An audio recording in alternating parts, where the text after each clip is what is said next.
Welcome on into a never seen it series video that I'm gonna make. It's been a while since my other never seen it series because I don't really watch new things as often as other people do.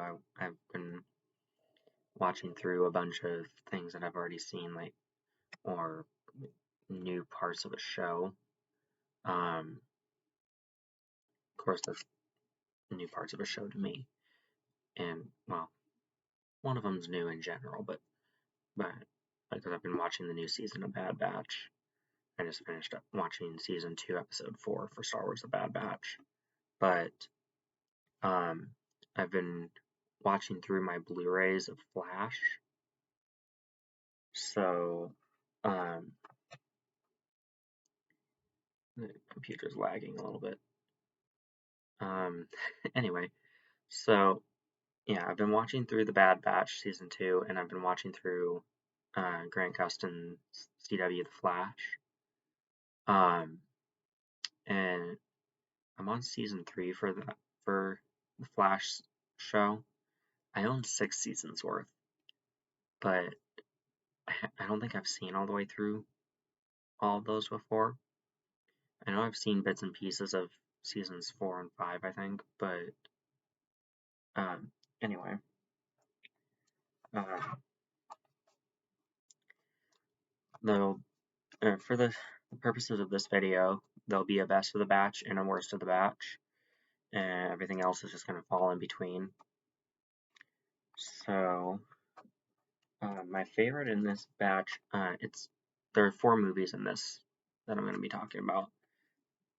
The one I liked the most, that made me laugh the most, honestly, I was laughing for like 80% of the runtime, is Baby Geniuses. There was a lot of baby-related humor in it that just, it, it was really funny. And, um, and the kid on the cover there is actually a twin. This one is, this one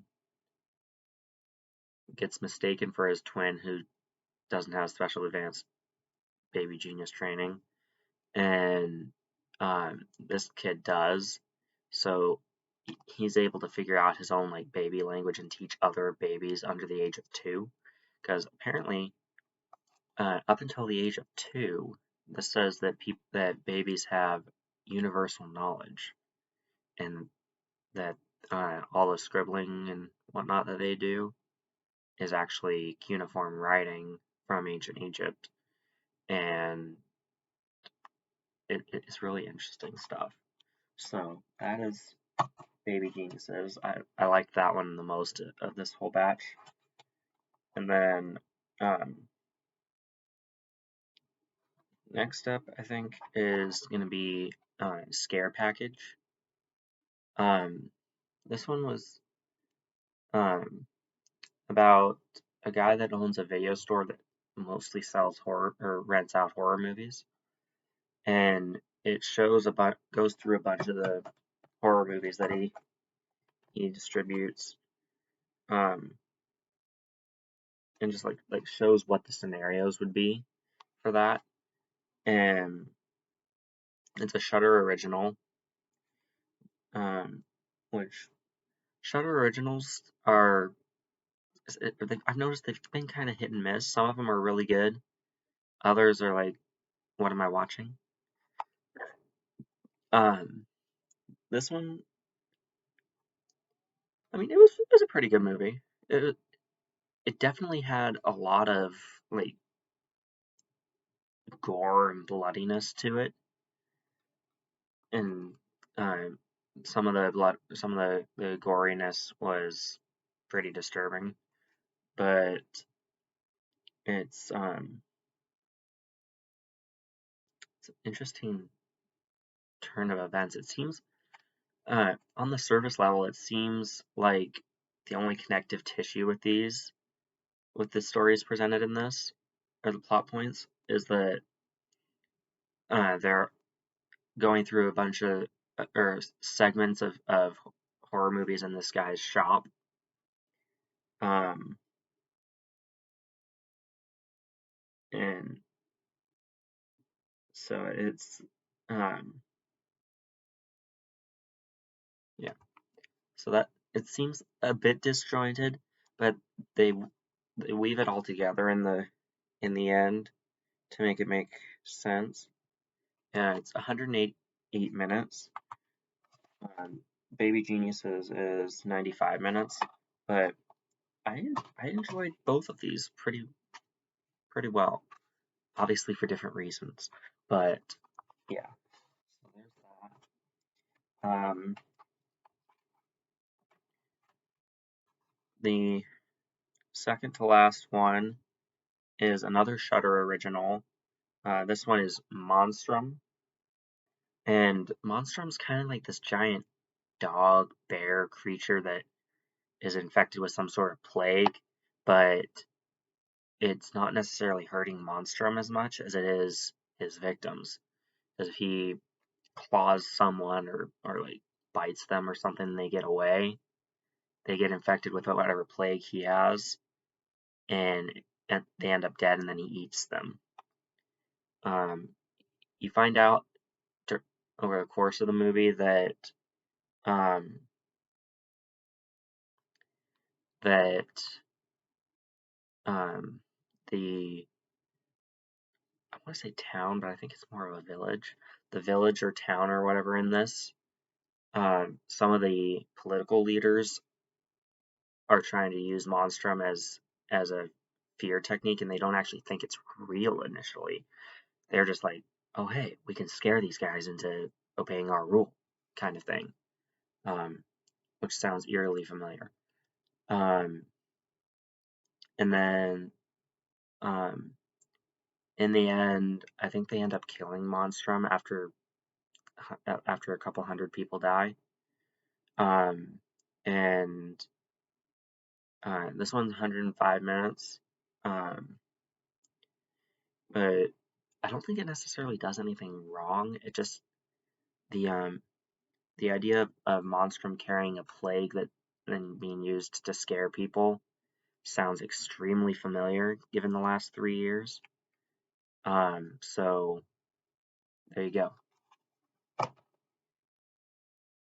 And the one I liked the least because I didn't really know what to expect from it, and it kind of let me down a bit. That is Baywatch with Dwayne Johnson and Zac Efron. Came out in I think 2017, 116 minutes. Um, it just it told a strange story. I mean, the story worked. It was about um, it, Dwayne Johnson's kind of like the commanding officer of these lifeguards on the cover here. And Zac Efron's character is a two-time gold medal Olympics winner, Olympic gold medalist. Um, and he wants to try it. So he thinks he's like a big shot, but at the same time, he with both of the medals that he won, he ended up throwing up in the pool while doing the swimming relays because I think he got like performance anxiety or something like that. I don't really think that was the case, but that's what it seemed like at least. And so it seems kind of weird because he's also real gutsy with some of the choices he makes, and yeah, and it's interesting. And then um, the lifeguards all end up trying to um, to invest turn themselves into like detectives trying to solve a drug lord's crime case of some sort, and has had quite a few deaths on his beach, on Dwayne Johnson's beach. But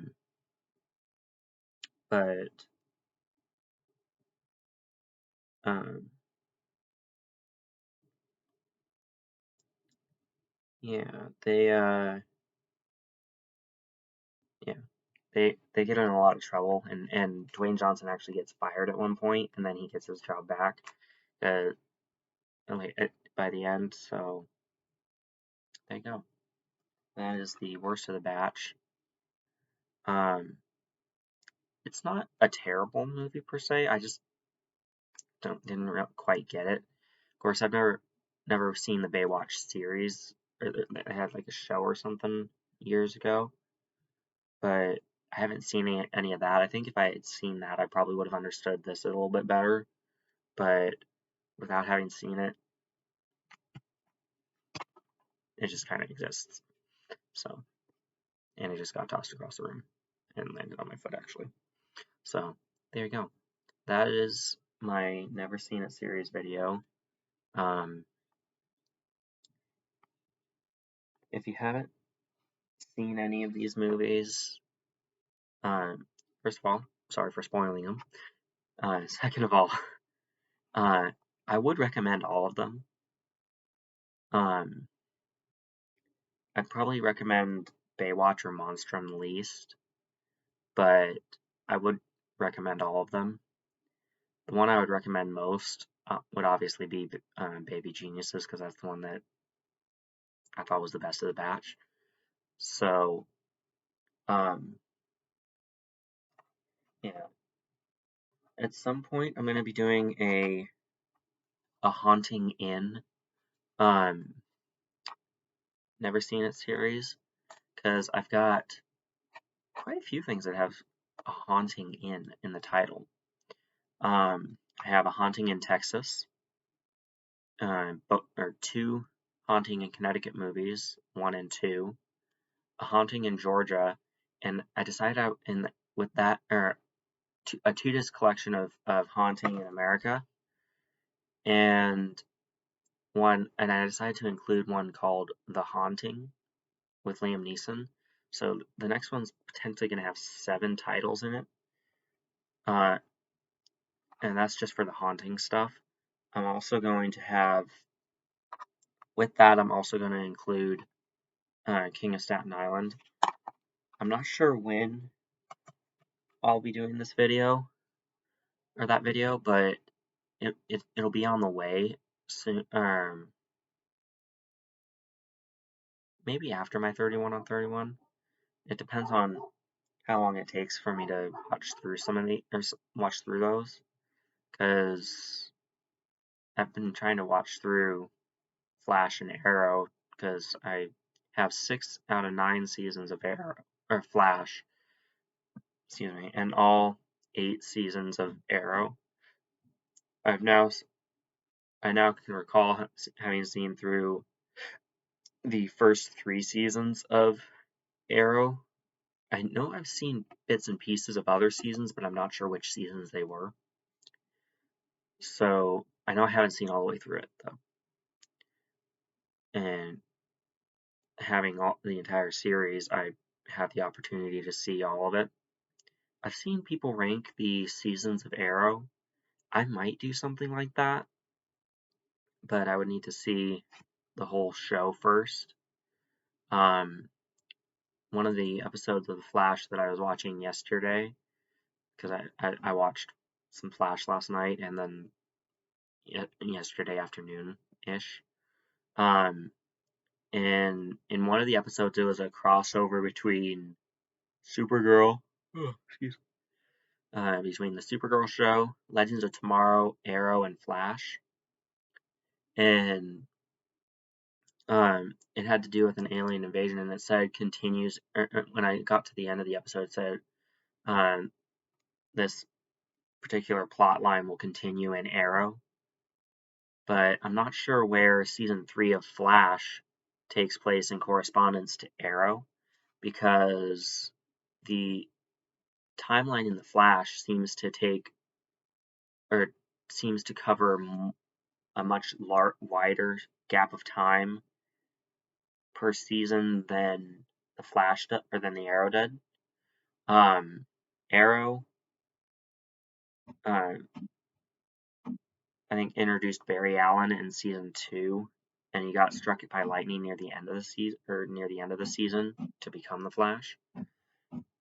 And so the first 2 seasons of Arrow, pretty much the entirety of the first 2 seasons, don't really have a whole lot to do with the Flash himself, but they do have to do a little bit with Barry in the second season. So it's kind of complicated because Arrow, Flash, Supergirl, Legends of Tomorrow, Batwoman, Constantine, all those shows, Black Lightning, I might be missing 1 or 2. I think Stargirl's in that, but a bunch of those DC shows are all interconnected on the same timeline, kind of like the MCU, but they call it the Arrowverse. So I'm not sure exactly what order to watch the Arrowverse in.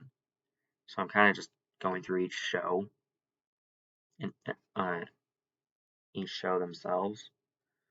At one point in the Flash, or in Supergirl season 1, I think, Barry Allen ends up on Earth 3 or Earth 38 or something like that, where Supergirl takes place, and he helps her with stuff, and then she helps him get back to his world, which is called Earth Prime, Earth 1.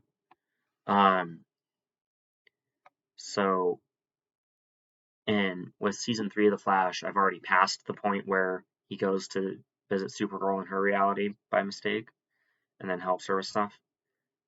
So I'm not sure exactly where they all take place in correspondence to each other. I have 2 portions of the Crisis on Infinite Earths. I might have a third, but I'm not sure where in Arrow the crisis takes place. But I think it might be like season 7 or if not the beginning of season 8. But I'm not sure. For season 6 of Flash, that's where the Crisis on Infinite Earths takes place for that, or for the Flash portion of it. And the Legends of Tomorrow portion of the Crisis on Infinite Earths is in season 5. I have the 1st and 5th seasons for that. So it's kind of like, when I get done watching season 1, I'm going to have a huge gap if I try watching season 5 right away, because, I mean, I wouldn't do that, but, there'd be a huge gap. So, anyway, I'm just yammering on about the Arrowverse now, so I'm going to call it quits right here, and I'll see you guys in my next video. Hope you like this video. If you do, comment and subscribe and like it, or like the video. I'm not sure if I have the comments set up, but definitely like and subscribe and spread the word about my channel to your friends and family and coworkers if you have jobs. I don't currently have a job. I'm in between jobs, kind of. But anywho, hope you have a good rest of your day, and I'll see you in my next video. Bye.